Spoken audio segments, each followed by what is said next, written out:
more than 1 million Ontarians visited a food bank in the last year. Food Banks Canada says it recorded more than 2 million visits. Roughly 1 in 3 households is living with food insecurity. Food insecurity in Toronto has hit crisis levels. Free food in Canada. All these groceries for this week I got free. As I got this much grocery free. The food bank system nationwide could collapse. Canada's food crisis is spiraling out of control. Food banks are turning people away, grocery CEOs are making record profits, and prices keep climbing.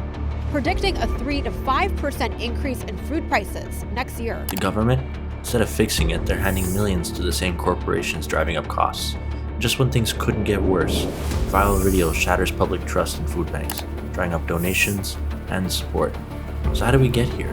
Who's profiting? And if food banks collapse, what happens next? Food banks were never supposed to be a way of life. They were meant to help people through tough times, job losses, medical emergencies, sudden financial crises. But in 2024, food banks have become a permanent fixture in Canada's economy. 7 out of 10 provinces failed in terms of their food security and poverty approaches. And the government is doing nothing to stop it. Debt, inflation, and promises. Canadians are hungry. Here's the reality. Food banks in Canada saw over 2 million visits in a single month, a 90% increase since 2019. And the system is breaking. Shelves are empty, donations are drying up, and some locations are even turning people away because they simply don't have enough food. But here's where things get even more controversial. Nearly 1 in 3 food bank users, that's 32%, are newcomers to Canada who have been in the country for less than 10 years, and nearly 1 in 5 food bank clients is employed full-time. Let's think about that for a second. Working Canadians, people with full-time jobs, can't even afford food anymore. Housing costs are at an all-time high, wages have barely moved, and social support programs are so outdated that even the middle class is sinking into poverty.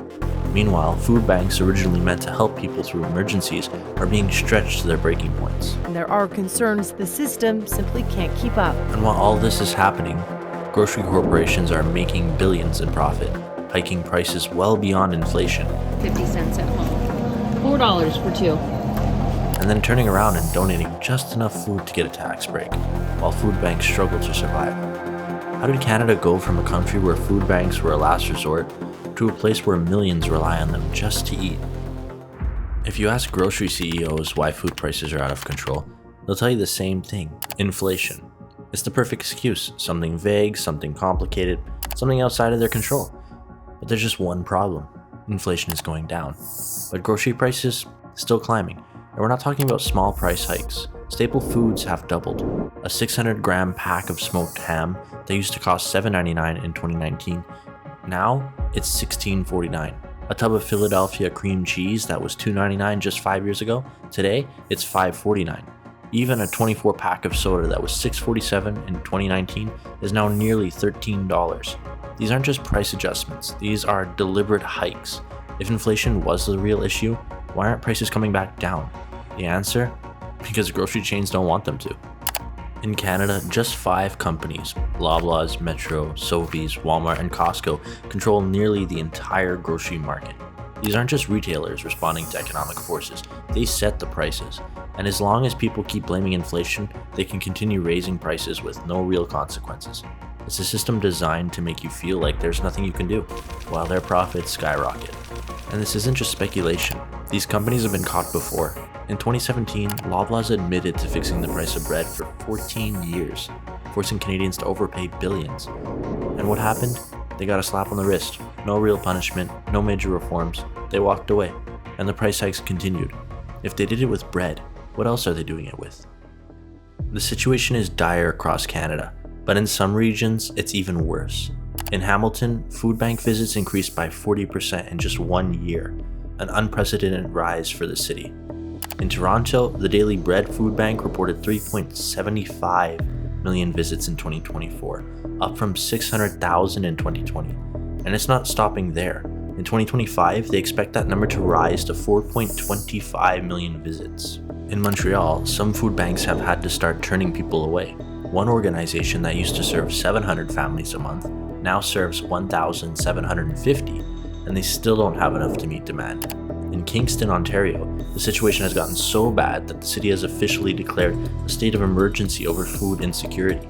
the first time in its history. This week, Kingston became the third Ontario municipality to declare food insecurity an emergency. It's not just the rising demand that is pushing food banks to the brink. Donations are drying up. With more people barely affording their own groceries, fewer can spare anything to give. But that's not the only reason food banks are in crisis. Something else started to happen. Something made people question whether their support is even reaching those who truly need it. Public trust in food banks started to collapse. A wave of videos began popping up on TikTok, YouTube, and Instagram. International students were showing how they got free food in Canada, some bragging and others trying to raise awareness for those in need. But it didn't matter. The idea that international students were getting free food at all didn't sit well with people. In Canada, international students must prove they have enough money to support themselves before arriving. So when videos surfaced of them using food banks, many saw it as proof they had lied to get into the country. The backlash exploded when one student filmed himself discussing how he saved hundreds of dollars by using a university food bank. The internet was quickly outraged. It got worse when people found out he had worked at TD Bank making $98,000 a year. However, that was not true. In reality, he was just an intern. Some food banks responded by banning international students altogether. The Greater Vancouver Food Bank announced it would no longer serve first-year international students, while the food bank in Brampton, Ontario went even further, banning them entirely. And as the controversy grew, public trust in food banks fell. Donors convinced their money was going to the wrong people stopped giving altogether, leaving those who actually needed help to suffer the most. You might think the government would step in to fix this, but instead, they've done nothing. Every few years, politicians call grocery CEOs to Parliament, grill them with tough questions, and then nothing changes. And they look at you and they see you making record profits. CEOs walk away richer than ever, and food prices keep climbing. Even worse, the government is actually subsidizing these billion-dollar corporations. Meanwhile, food banks were literally begging for donations. So here's the real question. If food banks collapse, what happens next?